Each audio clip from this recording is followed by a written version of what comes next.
വർമ്മ സാറിനോട് എനിക്കെല്ലാം തുറന്നു പറയണം. അല്ലെങ്കിൽ ഋതിക മാഡത്തിന്റെ വാക്ക് കേട്ട് ഈ താലിയുടെ പേരില് നമ്മൾ തുടങ്ങി വെച്ച നുണകളുടെ ബലത്തില് നമ്മളുടെ വിവാഹ ജീവിതം എന്ന കള്ളം ജീവിതകാലം മുഴുവനും എനിക്ക് തുടരേണ്ടി വരും. എനിക്കത് പറ്റില്ലെന്ന് ഞാൻ തീർത്ത് പറഞ്ഞു കഴിഞ്ഞു. നിന്റെ മനസ്സിങ്ങനെ കല്ലായി പോയല്ലോ രാജു. അതെ, രാജുവിന്റെ മനസ്സ് വെറും കല്ല. ഋതിക മാഡത്തിന് എന്താവശ്യമുണ്ടെങ്കിലും ഞാൻ എന്റെ ജീവൻ പണയം വെച്ചിട്ടാണെങ്കിലും സാധിച്ചു തരും. പക്ഷെ ഇത് മാത്രം എന്നെ കൊണ്ട് സാധിക്കില്ല മാഡം. നിനക്ക് ഇത്രയും വാശിയുണ്ടെങ്കിൽ എനിക്ക് വാശിയുണ്ട് രാജു. ക്ഷേത്രത്തിൽ വെച്ച് ഞാൻ എന്റെ കഴുത്തിലെ താലി ഒരു ചരടിൽ കോർത്തിട്ടത്. പക്ഷെ എന്റെ വീട്ടിൽ വെച്ച് എന്റെ അച്ഛൻ സാക്ഷിയായി, അച്ഛന്റെ സമ്മതത്തോടെ ദൈവം സാക്ഷിയായി ഈ മാല എന്നെ അണിയിച്ചതാ. അത് ഞാൻ എന്നെ വർമ്മ സാറ് പിടിച്ച് തള്ളിയപ്പോ അറിയാതെ. അങ്ങനൊന്നും പറഞ്ഞ് നിനക്ക് ഒഴിയാൻ സാധിക്കില്ല രാജു. അറിഞ്ഞോ അറിയാതെയോ ഈ താലി എന്നെ അണിയിച്ചത് നീയാണെങ്കിൽ ഈ ജീവിതകാലം ഋതിക രാജുവിന്റെ ഭാര്യയായിരിക്കും. ഋതിക മാഡം എത്രയൊക്കെ വാദിച്ചാലും എന്തൊക്കെ പറഞ്ഞാലും ഞാൻ മനസ്സറിഞ്ഞ് ഋതിക മാഡത്തെ സ്വന്തമാക്കണമെന്ന് ആഗ്രഹിച്ച് ഋതിക മാഡത്തിന്റെ കഴുത്തിൽ താലി അണിയിച്ചിട്ടില്ല. ഞാൻ ദൈവത്തെ പോലെ ആരാധിക്കുന്ന വർമ്മ സാറിന്റെ മകളാണ്, എന്റെ നല്ലൊരു സുഹൃത്താണ് എന്ന ബോധ്യത്തോടു കൂടിയേ ഋതിക മാഡത്തെ അന്നും ഇന്നും ഞാൻ കണ്ടിട്ടുള്ളൂ. അല്ലാതെ മറ്റൊരു കണ്ണുകൊണ്ട് ഋതിക മാഡത്തെ ഞാൻ കാണുകയോ പെരുമാറുകയോ ചെയ്തിട്ടില്ല, ഇനി ചെയ്യുകയില്ല. ഞാൻ ഈ പറയുന്നതൊക്കെ മാഡത്തിന് മനസ്സിലാവുന്നൊരു ദിവസം വരും.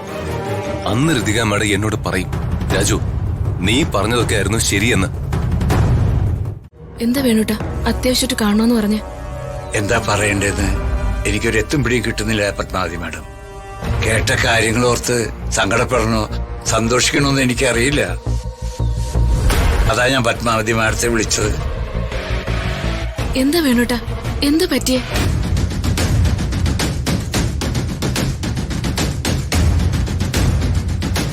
ഞാൻ ഋതിക മാഡത്തിന്റെ കഴുത്തിൽ താലി കെട്ടിയിട്ടുമില്ല. ഋതിക മാഡം എന്റെ ഭാര്യയോ അല്ല. ഇന്നത്തോടെ ഈ നാടകം എനിക്ക് അവസാനിപ്പിക്കണം. ഞാൻ എല്ലാം വർമ്മ സാറിനോട് തുറന്നു പറയാൻ പോവാ.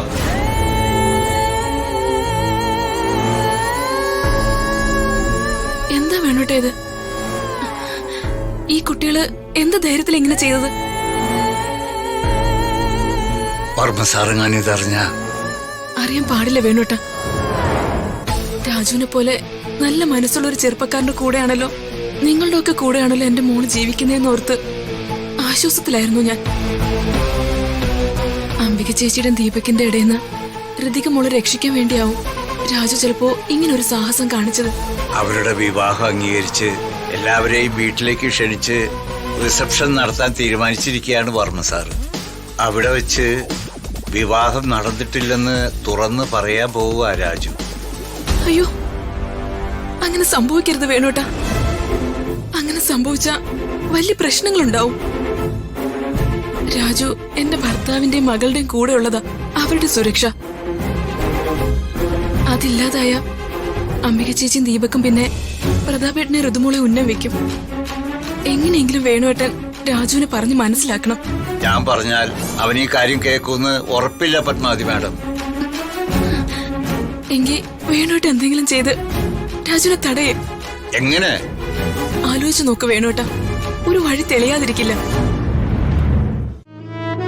എനിക്കറിയാം രാജു, നീ നിന്റെ തീരുമാനത്തിൽ നിന്നും പിന്മാറില്ല.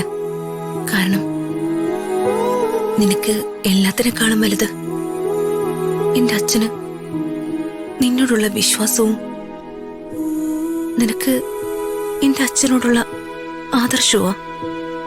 പ്രായത്തിൻ്റെതായ പക്വതകൾ ഒന്നുമില്ലാത്ത ഒരു പൊട്ടി പെൺകുട്ടിയുടെ മനസ്സിലെ ചിന്തകൾക്കും അവളുടെ ആഗ്രഹങ്ങൾക്കും അവൾക്ക് ആദ്യമായി തോന്നിയ പ്രണയത്തിനും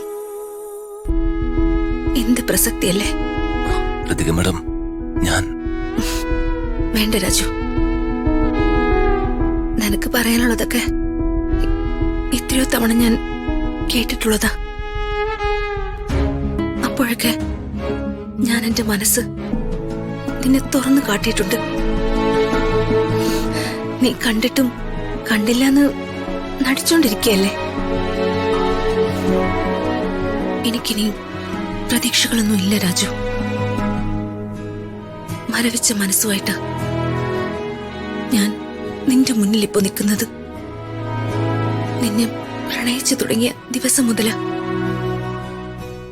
ഞാൻ എന്റെ വിഷമങ്ങളും പ്രശ്നങ്ങളും ഒക്കെ മറക്കാൻ തുടങ്ങിയത്. ജീവിതത്തിൽ അതുവരെ സമാധാനം എന്താണെന്നറിയാതെ ജീവിച്ചിരുന്ന എനിക്ക് മറ്റൊന്നിനെ കുറിച്ചും ചിന്തിക്കാതെ എന്റെ വിഷമങ്ങൾക്കും പ്രശ്നങ്ങൾക്കും സമാധാനം നൽകാൻ, സാന്ത്വനമേകാൻ എനിക്കും ഒരാളുണ്ടെന്നുള്ള വിശ്വാസമുണ്ടായി. എന്നെ നീ മനസ്സിലാക്കുമെന്ന് ഒരുപാട് പ്രതീക്ഷിച്ചു രാജു. പക്ഷെ നീ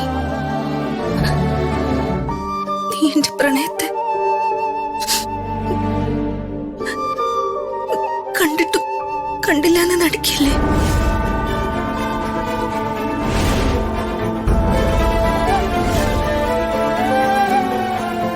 നീ ജയിച്ചോളൂ രാജു.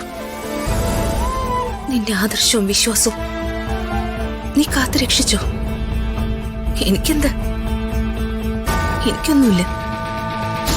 ആരോടും പരാതിയില്ല, ആരോടും പരിഭവമില്ല.